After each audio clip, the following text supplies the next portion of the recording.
స్వాధ్యాయ ప్రియులకు హనిత నమస్కరిస్తూ 6వ రోజు పత్రిజీ జ్ఞానామృతం బుక్ 3 నుండి నిన్న భజగోవిందము శ్లోకాలు మనకి చక్కగా అర్థం తెలియచేస్తున్న నేపథ్యంలో ఈ రోజు కంటిన్యూ అండి. ఇది మరి తెలుసుకుందామా?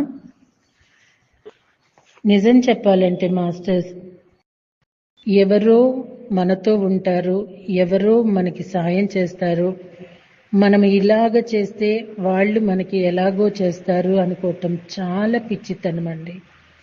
నిజంగా ఆది శంకరాచార్యులు వారు ఇప్పటి తరానికి ఒక కనువిప్పు అప్పుడే మనకు అందించారు. ఇప్పుడున్న రోజుల్లో మన సాయం పొంది వాళ్ళకి అవసరమయ్యే వరకు చాలా మంచిగా ప్రవర్తిస్తారండి. ఇంకా వాళ్ళకి సహాయము ఇంకా మనతో లేనప్పుడు వాళ్ళ విశ్వరూపాలు చూపిస్తూ ఉంటారు. జీవిత అనుభవానికి మించింది ఇంకొకటి లేదు మాస్టర్స్. నేడు ఇదే జరుగుతున్నది. కుటుంబ సభ్యులు ఇలానే ఉంటున్నారు, స్నేహితులు ఇలానే ఉంటున్నారు.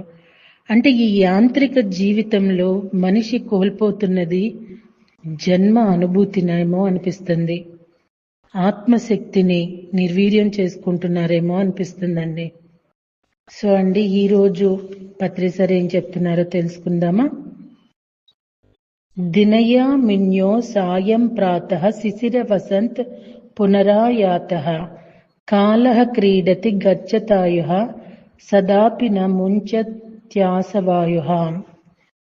దివారాత్రులు, ఉదయ సాయంత్రాలు, శిశిర వసంతాలు మళ్ళీ మళ్ళీ వస్తుంటే మరి పోతుంటాయి.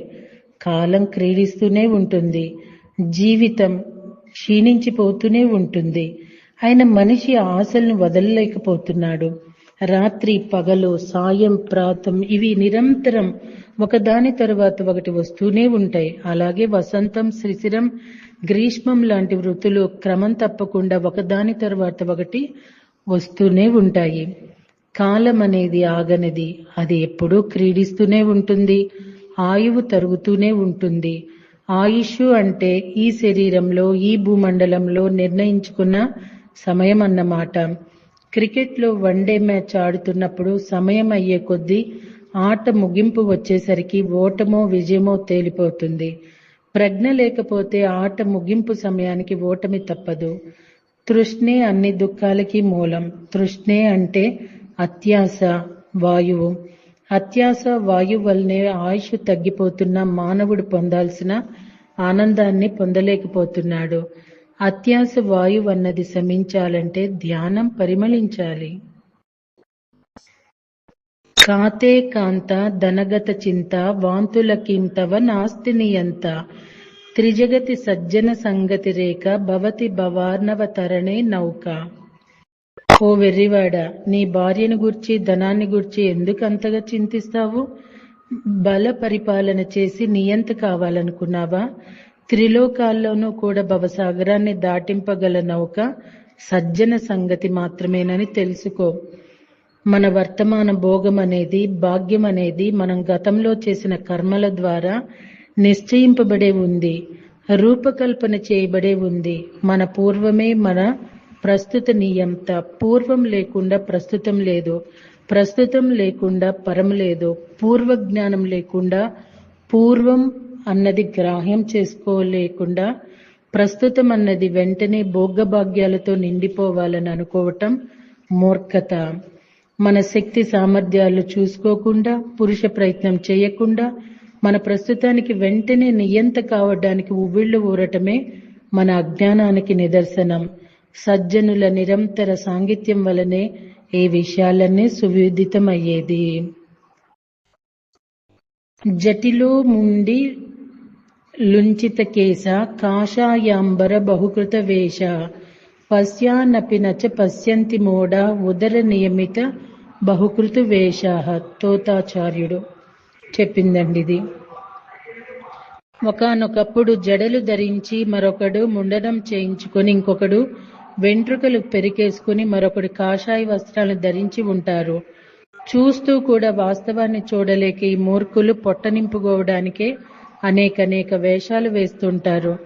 జడలు పెంచుకోవటం, బోడిగుండు చేయించుకోవటం, జుట్టుని దారుణంగా పెరికివేయటం, ఆర్భాటమైన వస్త్రాలు ధరించటం ఇవన్నీ కూడా మూర్ఖమతులు పొట్టనింపుకోవటానికి చేసే ఆడంబరమైన అర్ధరహిత చర్యలు మాత్రమే.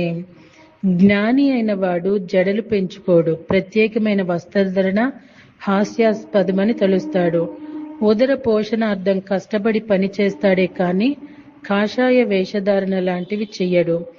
మూడవ కన్నంటే దీచ్వక్షు ఉండి కూడా దానిని వినియోగించిన వాడు మూర్ఖ మానవుడు. సత్యం కళ్ళెదుట నిత్యం ఆడుతున్న అవధులుగా ఉండ నిశ్చయించుకుంటారు మూఢులు. అంగం గళితం ఫలితం ముండం దశన విహీన జాతుతుండం వృద్ధో యతి గృహ్యత దండం స్తదీపిన ముంచత్యాసపిండం. హస్తాదులకాచార్యుడు. శరీరం సడలిపోయింది, తల నెరిసిపోయింది, దంతాలు ఊడిపోయాయి. ముసలివాడే కర్ర మీద ఆధారపడి కదులుతున్నాడు. అప్పుడు కూడా కోరికల మూటను వదిలిపెట్టడు. అత్యాస అన్నది వారించాలంటే అజ్ఞానం అన్నది అంతం కావాలి. అజ్ఞానం అంతం కావాలంటే జ్ఞాన సాధన చెయ్యాలి. ముసలివాళ్లము అయినప్పుడే వివేకము, యుక్త వైరాగ్యం అన్నవి తమంతట తాముగానే వచ్చేస్తాయని మూర్ఖులు అనుకుంటూ ఉంటారు. మరి కొందరు పండితులు ప్రవచిస్తూ ఉంటారు. ఇదంతా ఒట్టి భ్రాంతి. ఏదైతే సాధించవలసి ఉందో అది వయసులో ఉన్నప్పుడే చేపట్టాలి. వయసులో ఉన్నప్పుడు గోరంత ధ్యాన సాధనతో సాధ్యమయ్యేది వయసు మళ్ళినప్పుడు కొండంత ధ్యాన సాధనతోనే సాధ్యమవుతుంది. నిజంగా మాస్టర్స్, ఇక్కడ పత్రి సార్ చెప్పినట్టుగా శరీరంలో ఓపిక ఉన్నప్పుడే చేయాలండి ఏ పని అయినా సరే. శరీరంలో కనుక ఓపిక సన్నగిలితే మనిషి ధ్యానం కూడా చేయలేరు. అందుకే ధ్యానం 90 ఏళ్ళు 100 ఏళ్ళకి కాదండి. పత్రి గారు చెప్పినట్టు ధ్యానం అనేది చిన్నతనం నుండే కావాలి. చిన్నతనం నుండే ధ్యానం చేయటం వల్ల మనకి వయస్సు మళ్ళినప్పుడు సంక్రమించే ముసలితనము, యవ్వనం పోవటము, అలానే అనారోగ్యాలు పాలవటము ఇవన్నీ కూడా దూరం అవుతాయి మాస్టర్స్. ఇప్పుడు మహావతార్ బాబాజీ 150 సంవత్సరాలు 108 సంవత్సరాలు ధ్యానం చేశాము అన్న వాళ్ళు ఎలా ఉంటున్నారో చూడండి. సో మాస్టర్స్, చిన్నతనం నుండే ధ్యానం అనేది చాలా అవసరము. దట్టు రాబోతున్న చిన్నారులు ఏవేవో థైరాయిడ్తో షుగర్తో ఎట్లెట్లాగో వస్తారని చెప్తున్నారు బాహాటంగా.